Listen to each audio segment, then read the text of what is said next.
You are now tuned in to the latest episode of Mack Live. Talking about making comics and all the business that go along with it. No advice, just experience. Let's get into it. Hey, what's going on? Welcome to the latest episode of Mack Live. This is episode number 4, and we're going to get into talking about some business around indie comics and things like that, and, basically me answering a few questions about, making comics and things like that. In case you're new to the show, we transitioned over to YouTube. We were broadcasting live off of Facebook, and just within the last couple times of trying to do a stream, Facebook was running into some kind of weird problems, so I decided to transition over to YouTube. It was always my intention to transition over to YouTube, but I wanted to get a nice amount of shows up and recorded and done, and then upload them all at once. So if you were new to visiting the show and watching the show on YouTube, then when you came, you would initially see 10 to 12 episodes already up and running, and I wasn't some flash in the pan, not gonna release content regularly person. But nope, that didn't work out. So here we are on YouTube, and you get to join in, and hopefully if you're new, you'll see it's already 4 episodes, and we're plan on expanding and making more episodes as the weeks go by, and I'm hoping to do at least 2 episodes a week, but we'll see how that works out.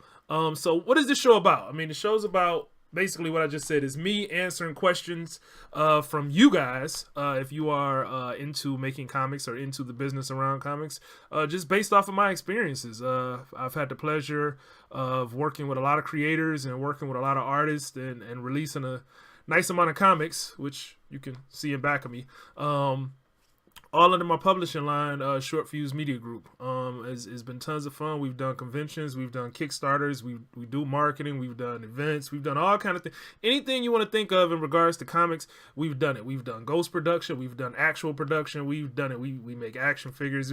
We've just had tons of fun and been privileged enough, and I say that with all honesty, privileged enough to work with many different people within the indie comics community to help bring their projects to fruition, as well as, publish a couple on our own. A couple. I just say that, a couple. So basically what this show is about is it got to a point on social media where I would get individuals, creators that were asking me questions, and I would answer the questions, of course. But then I got a lot of questions sent to me direct and things like that. And I get a lot of messages on social media for, a multitude of different reasons. And it just got to the point where I was answering so many questions, and I was answering some of the questions multiple times that were asked by different people. So I figured, what can I do to actually get a situation where I can answer all these questions in one form where everybody can get the same answer? And I thought, well, why not do a live show? I personally like to watch live shows where people talk about things. I don't watch a lot of regular television. I do binge watch, but I watch a lot of live shows where, people talk about different things revolving around punditry on different aspects. And while I don't feel I am a pundit in any way, shape, or form when it comes to making comics, I have my own experiences that I can at least speak to. So I figured, why not do a show? Because I didn't see a show that was like that answered any questions based off of what people were trying to do in indie comics. So I figured, why not do one myself? So I came up with the show, Mack Live, and that's what I do. I answer questions based off of what you guys send me. And getting your question on the show is fairly simple. You can be as simple as just to follow me on all social media at Mack Live, and you can send me a message direct wherever you send your messages to, or however you choose to contact me, or whatever platform is most comfortable for you. Or you can email me simply at SeanMackLive at gmail.com, and you can send me a message, and in the subject of the message, put the word topic so I know it's something for the show.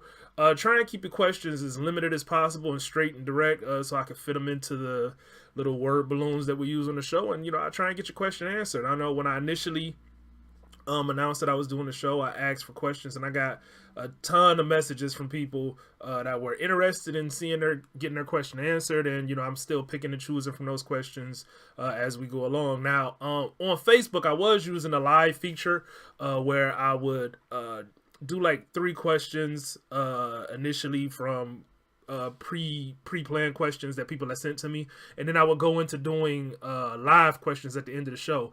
These first couple episodes that I'm going to do on YouTube, they're going to be pre-recorded, so I won't be able to use the live function. Plus, I want to get up to 100 subscribers. If I can get 100 subscribers, then I could use the chat function even more on YouTube, and maybe I can go back to doing live shows.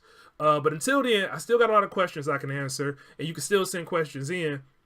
And hopefully they can get on the show. But I'm going to only be answering maybe 2, maybe 3 questions per episode, just to get it, where I get into a rhythm of doing them on YouTube and doing them in this pre-recorded function before I revert back to doing live shows. Because it's been it's pretty much a hassle with Facebook, and I'm not knocking Facebook. It was good, but it was pretty much a hassle, and I don't want to hinder doing the show as often as possible. So, with that being said, got a lot of questions, like I said, lined up that people have already sent in, and I figure what better thing to do on the show than to answer some of those questions. So let's get into the questions. And remember, if you can, subscribe to the show, help me get to 100 subscribers, and that way I can get closer to doing more live shows and answering questions live.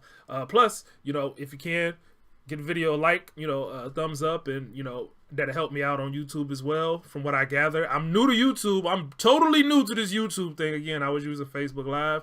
We'll see how this works out. So let's get into some questions. Remember, one more thing I want to add. Every time I do these questions, every out of all the questions that I get, I usually pick one question as the question of the day, and I usually say that for my third question. That's the last question I answer, because again, I'm going to be answering these questions as detailed as I can. Again, based off of my experience, I do not consider this advice. What works for me may not have worked for you. I'm just speaking on what I've been through. So again, usually the third question or the last question I do is usually what I consider the question of the day. So I'll save that one for last. And, whoever gets question of the day, drums please, they win a prize. Usually it's something from our catalog, maybe a t-shirt, maybe a comic or something like that. Generally it's probably going to be a comic, because I got a lot of comics I can send out to people. And, it just gives somebody a reason to, hey, check out some stuff that I've been a part of, and they can see some of the work. So, with that being the case, let's get into the first question. So, the first question that we have today comes from Nate Olison. And Nate actually got question of the day. And Nate, I'm going to send a message to you to remind you, or to remind me to actually, I need to send some stuff to you. You got some free swag, man. You gotta get your free swag, man. Gotta get your free swag. So Nate asks, how do you go about distribution as an indie creator? And I thought that was a really good question.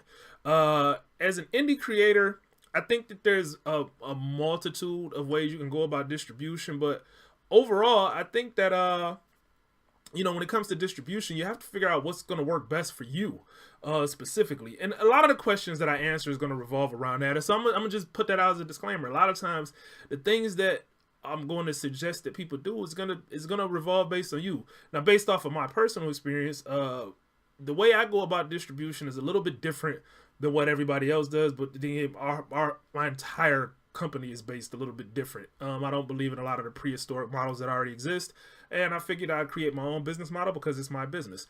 So when it comes to distribution, as far as getting comics in circulation is what we kind of, I focus more on fulfillment as opposed to distribution.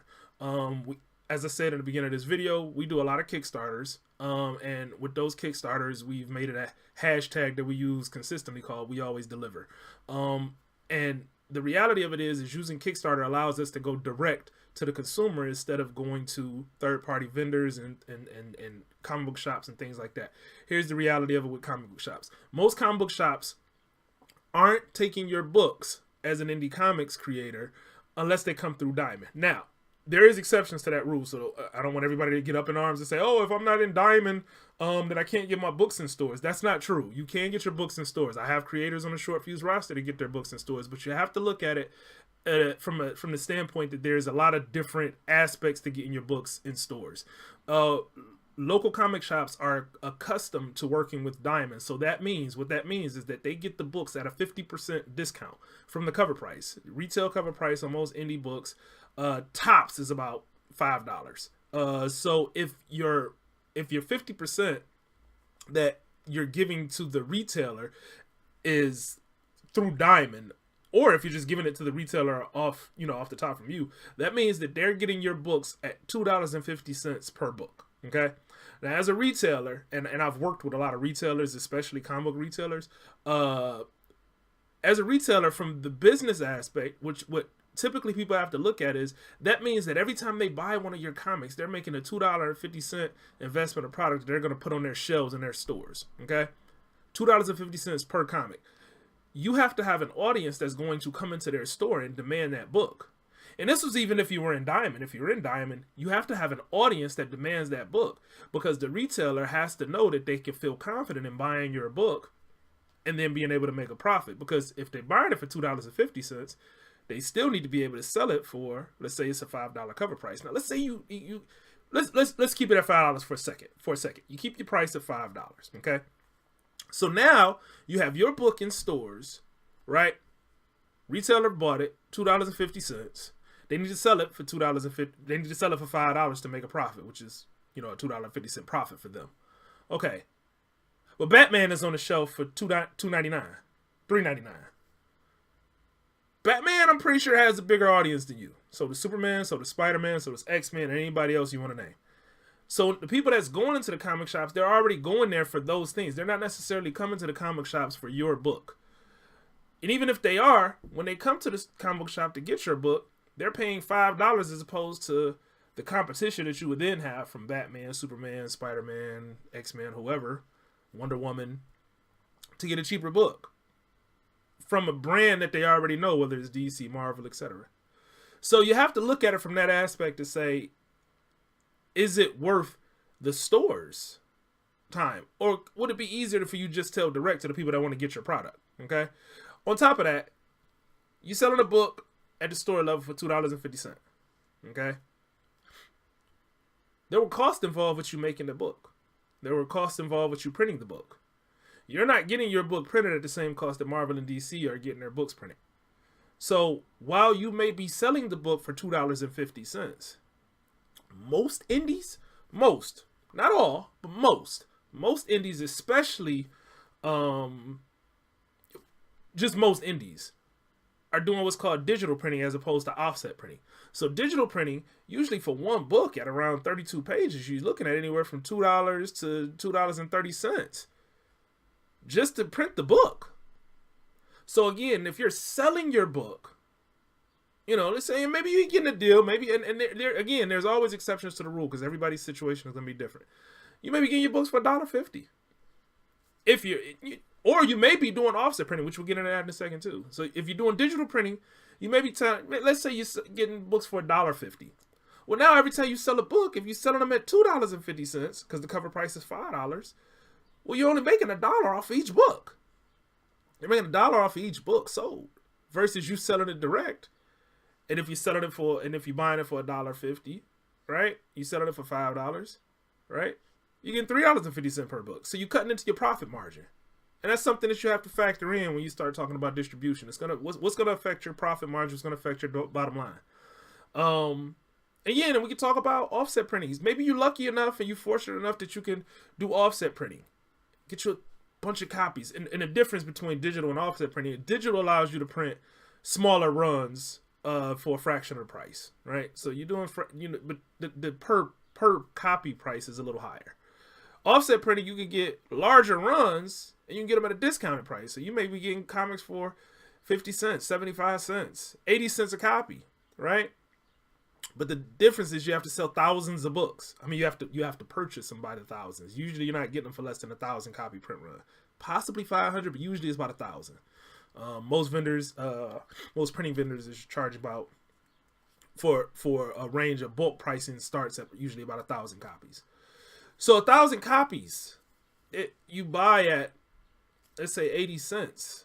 The cost on that is going to be a lot higher than what you're going to spend getting digital printing if you just need 100 copies, 200 copies, 300 copies, because maybe that's what your audience is, 200, 300, people.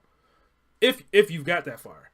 So now you have a bunch of stock that you're sitting on if you've bought 1,000 copies that you have to move. And yes, that stock will be there for the rest of your life until you sell it. You can keep selling it. It never goes bad. But sometimes that's an investment that indies can't afford to make, because again, we're indies, and that's by definition what indies are. It means you don't have a ton of resources behind you. You're independent. You're on your own. So using that aspect, a lot of indies don't go with offset printing. Not initially. Once the audience is there, yeah, you transition over to offset printing. But initially, you start off by going digital printing. It's just smart business. You're gonna control your expenses as much as you can. So with all that being said, you have to make a decision. You're gonna go offset printing, gonna go digital printing. If you go offset printing, yeah, your cost is a bit higher on the front end because you have to buy in bulk. But it's smaller expense wise, your cost, from what you're selling to the retailers, so you can make a higher profit margin. But then again, you have to have the audience there to buy the books. So many different things you have to look into when it comes to distribution, and trying to go through a distributor, because a distributor is not cheap. Mind you, when you go through distribution through Diamond, I said that the retailers get them at 50% discount. But if you go through Diamond, you're losing 60% off your cover price, because Diamond has to get paid for their services too. So Diamond buys your books at a 60% discount, and then they keep 10%, and then they sell the books at a 50% discount from the cover price to the retailers. That's how it works. It's not any other way. If anybody tells you that's not how it works, I would challenge you to challenge them on that, because being honest, they don't know what they're talking about. This is a reality. They really just don't know what they're talking about. But it costs you 60% off your cover price. 60% off your cover price usually is going to eat up into your print costs, especially if you're doing digital printing. So now that means you're selling a book at a loss. So, and that's not just with Diamond. That's with a lot of other distributors as well.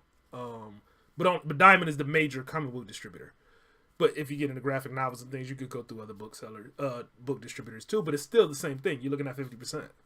So you have to, I guess what I'm trying to say is, make the decision on what's best for you. For me, personally, and for Short Fuse, the best route as of right now, because I don't think we have a title that has an audience to sustain. To sustain the sales that you need to make to be competitive with Diamond, to be successful at Diamond, because there also is a threshold at Diamond that you have to sell per issue.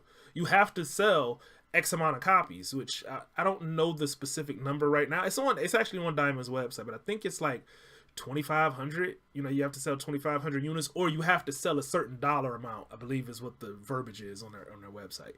So with that being the case, you have to realize, or you have to be able to understand whether that's a good option for you, and you have to make your decision accordingly and make the adjustments accordingly, whether it is a good decision or not. So again, me personally, I stick to the direct market. We do mail order sales, we do Kickstarter fulfillment, we do conventions, and things like that, and we do marketing online and get people interested in the books and to hopefully buy. So again, it's gonna be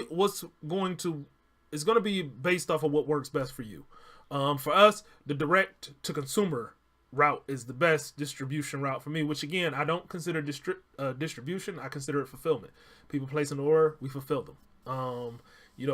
We are looking at doing other platforms, because you can use other platforms. Like some people use Indie Planet. Some people use things like Drive Through Comics. Some people use just digital with Comixology. Some people really believe digital is the wave, but since digital comics came out, they haven't put print comics out of business yet. And to be honest with you, you make a higher profit margin off of print comics than you do digital comics. So for me, it's always been about the profit margin. Plus, I actually like physical media. Me personally, I like physical books. I don't think physical books are going to go out of style anytime soon, and they haven't went out of style thus far since the coming of digital comics and Comixology, and people saying that digital is the wave of the future. It's not. It's just another option. Which I also sell digital. But I'm gonna tell you right now, my physical sales outweigh the digital sales greatly. So did I say that right? I don't remember what I just said, but I know I'm gonna say it again. My physical sales outweigh the digital greatly. Just in case I said it backwards the first time. I don't remember. So it's gonna really depend on you. For me, it's personally, it's been fulfillment as the option, and doing it direct to consumer. Direct to consumer is the best route that I can use. Speaking on Indie Planet, I mean, Drive Through Comics, Indie Planet, anyone that does print on demand is what those websites are usually called. For me, I'm not a big fan of print on demand. I'll just say that. Not saying that I don't understand it and use it as a tool. I have actually used it as a tool. Just like Kickstarter is a tool. Diamond technically is a tool. Any distributor is a tool. But I have used those tools when I thought the tools were beneficial for me to use. But I don't necessarily conform to those being the type of tools that are in the best interest of my business. 'Cause at the end of the day, I have a website, and I'm responsible for driving the customers to the product, right? And to me, it just seems off to drive customers to someone else's platform instead of your own. You get what I mean? So I'd rather drive them to my website where I can sell them the physical media and the digital media versus send them to another website for that other website to sell them the physical or digital media, and them have to compete with everything else that's on that and me have to compete with everything else that's on that website. It just doesn't make sense to me. On top of that, they get a cut from that. That's the reality. They get a cut from that. So again, it's just like with the retailers, the retailers that get 50% off of your cover price, well, they get something off of your price. If you use Indie Planet, they get their print costs. They get, and they're not. They get their print costs before they even get plus, their commission before you get your sale. And the reality of it is they're not doing anything for your book. They're not promoting. They don't promote your book. So it's like, well, what's the point in it's like they're not taking my book to conventions and setting up tables and having my stuff. It's print on demand. So to me, it just never seemed like the most viable option. Again, use the tools as the tools need to be used accordingly for you and most benefit your business. And that's what I do. The things that I do with Indie Planet or something like that is be strategically done to benefit my business. So hopefully to answer your questions, Nate. If not, you can resend me another question. I can try and answer it a little better. But for me, I go about it as direct to consumer. Because it just seems like the easiest route. And yeah, appreciate the question, Nate. So the next question that we have for today comes from Daniel Miller. And Daniel Miller asked, as a freelancer, should you submit and receive contracts to limit revisions on work? Just to give it a little more context, Daniel's question was a little bit longer. And what he was saying was that as a freelancer, should there be two contracts? A contract that he signs to work for a client, and then a contract that he sends to the client to limit the amount of revisions that they have on his work. Because let's say, he has an agreement with a client to just do a commission of a pinup, and then he does the pinup, and at the end of the pinup, the client asks for 20, 30 different revisions at separate times. He's just trying to limit that. So that's what his question was pertaining to. And I just kind of condensed it down so it can fit in my nice little word balloon. Got to fit in the word balloon. And my response is, one, I'm not a freelancer. I do run a production company. And it's basically built on the communication that you have with your client. And I would say this, we do as many revisions as we need to. And that's an agreement that I have with the artists that I work with. If these type of revisions need to be made, I need you to do the revisions, and I need you to understand I'm going to actually do the revisions no matter how many revisions it is until the work is done and the client is 100% satisfied. If you as a freelancer feel like you don't want to do those revisions, that's up to you to have that conversation and that communication with your client. It may potentially hinder the amount of work that you get. And maybe it should maybe more qualifying questions should be asked to your clients in reference to the work that you're doing for them to alleviate some of the revisions, or maybe something in the process should change. One of the things that we do specifically is we do layouts. We do layouts. Some people will call it pencils, but we do layouts to where it's a sketch layout. It's not completed pencils. It's not so. When the layout is done, you can see just about everything on how the image is going to look before final pencils are done, final inks are done, final colors. Once someone approves the layouts, you know, because it's a lot easier to edit a sketch than a final detail rendered image. Once people approve the layouts, then it's pretty much a given that this is what you're going to get at the end. It's just going to have more detail in it. And that seems to work well for us. So I would say maybe that would be a better option.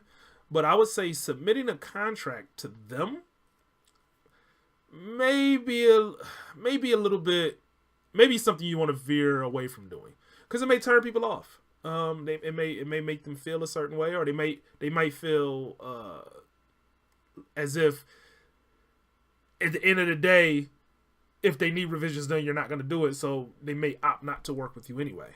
So that's what I would say. I would opt not to do that. And to be honest with you, and I know I'm going to get a lot of flack from this, but from people that actually watch, but I try to be honest. I try to stay away from contracts as much as possible for reasons that I'll probably answer on a different episode. But at the end of the day, it's not a lot of accountability for those contracts. And when people write contracts, from what I've seen, a lot of people don't know how to put accountability into the contracts. So it's like the contracts become moot if you really have to go to court. And I've actually been in court with those contracts. So again, just my experience. I try and stay away from that. I would say work on the rapport and the relationship and the dialogue that you have with people, and set expectations on the front end. Because at the end of the day, even if you did go to court, it don't matter what the contracts say if it can be proven that dialogue had taken place to substantiate one person's stance versus another. So and keep those communications, you know, written, digitally, you know, where it can be seen and referenced later. So I would say, yeah. Should you submit and receive contracts to limit revisions on work? I would say no. Just from my experience, no. I think that if you're in the business of providing art to people, then provide the art to people and, you know, make the revisions. But figure out what you need to do in order to limit the revisions that you have to do without imposing something on them. So if it's the way that you obtain information, again, qualifying questions, maybe that's a better answer than submitting a contract to them, so they can look at the contract and say, you know, I decided I don't want to work with you anyway. But again, just my advice. I mean, sorry, no. Make sure that's clear. That not advice. Just from my experience. It's just how I feel you should go about it. You know, my suggestion rather. All right. So thanks for that question, there, y'all. Hopefully that answers it, makes some sense to you. If not, feel free to reach out and, you know, maybe I can give you a different answer with a different question. But I appreciate the question anyway, man. Thanks for tuning in. Let's see. And the next question, which is going to be what I mentioned before, the question of the day. Question of the day comes from Joe DeSantos, who asks, how integral is convention presence for indie titles and indie companies? And yes, this had to be the question of the day. Question of the day. Had to be. Because I think it's really integral. I think it's a good question, and I think it's something that really a lot of indies need to realize. Because, you know, we spend all this time working on this comic, working on this project, and you get the project done. You get the project done, and you do Kickstarters, or you do promoting to release it, however you go about doing it. And once the project is released, you know, and online, you're trying to sell it online, and you got to realize you still got to sell it. And I'm going to tell you what, it's a lot easier to sell something in person than it is online. It's a lot easier. It's a lot easier. Now, the frequency in selling, if you're selling something online, should outweigh what you're doing at conventions, because conventions only come, you know, every weekend or so. Summertime, you know, things like that. You only have so many opportunities to actually do conventions, because it's not a convention every single day of the week. Now, selling online, the option is there to sell 24 hours a day, 7 days a week, for no matter who it is, worldwide. So that's the difference. That's the difference that you got to factor in. But conventions, you can get bulk sales at a convention, you know, and give somebody tangible evidence that you exist, that you're a person.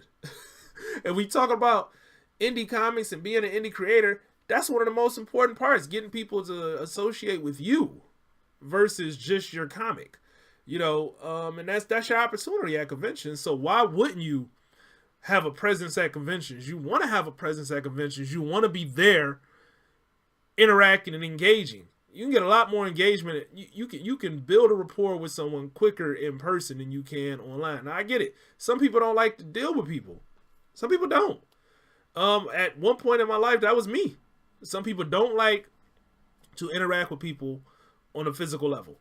On a I'm here right in front of you level. Some people like to hide behind their computers. But the reality of it is if you're making indie comics and the goal is to sell those indie comics, you need to be out there at every opportunity you can. You need to be out there promoting yourself, marketing, networking, building rapport, engaging with people in as many different ways and avenues that you possibly can. So I would say that definitely convention presence is extremely important. I would say unless you can get to the point where you break the code and you are getting more sales online than you are at conventions, then conventions should be your number one source of revenue, to be honest. That should be the place that you sell the most, books. You should be strategic in how you do conventions. Seriously, you really should. Manage your expenses, do smaller cons, especially if you're newer and you only have like one issue or something like that. But be strategic.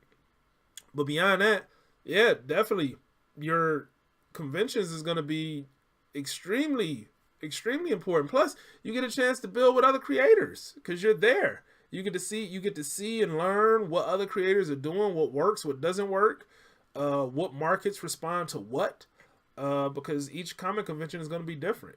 So yeah, I would definitely say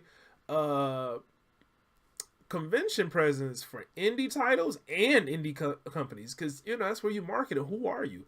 The biggest thing about indie comics is awareness. You need to make people aware. They can't buy what they're not aware of. I actually made a post because we get in the habit of saying, I want to build awareness. I want to build awareness. And the reality of it is you want people to buy. You want to sell. You want to sell your product.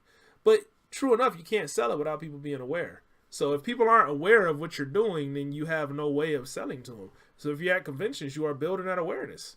People see you. You can interact with people. They know whether you're cool or they know whether you're a douchebag. It's one or the other.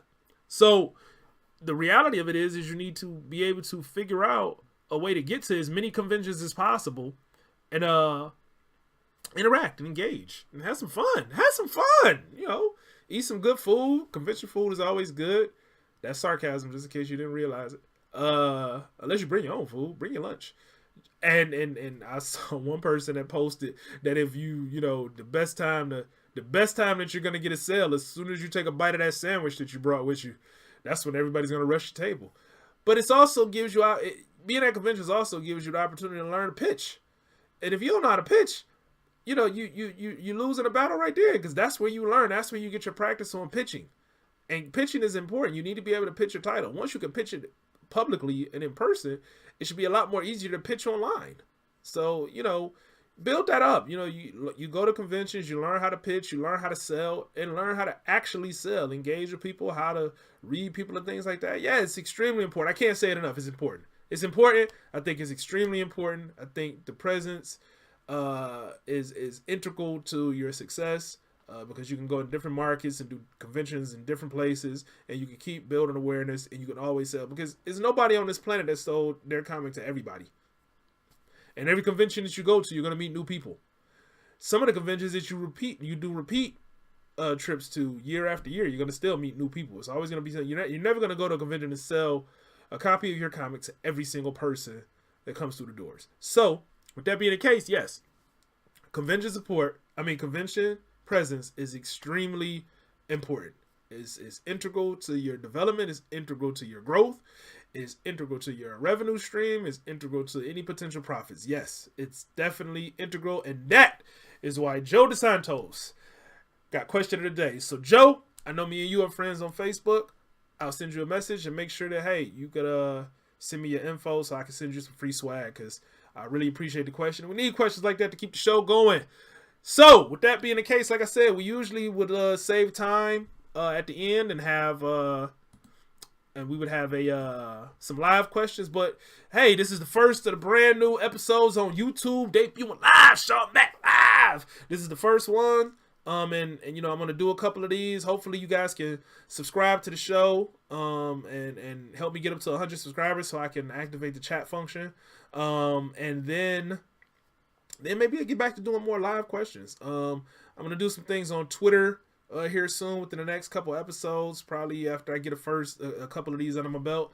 And after that, you know, we're gonna get back to having some more fun and answering questions. So remember, if you got any kind of questions, you know, you can feel free to reach out to me. Reaching out to me is very, very, very, very, very, very simple. Just find me on all social media at Sean Mack Live, or you can email me direct at seanmacklive@gmail.com. And you know, we can go from there. You can send your question to me, and we can try and get your question on the show. So with all that being said, I'm gonna sign off from here, and I'll see you in the next episode.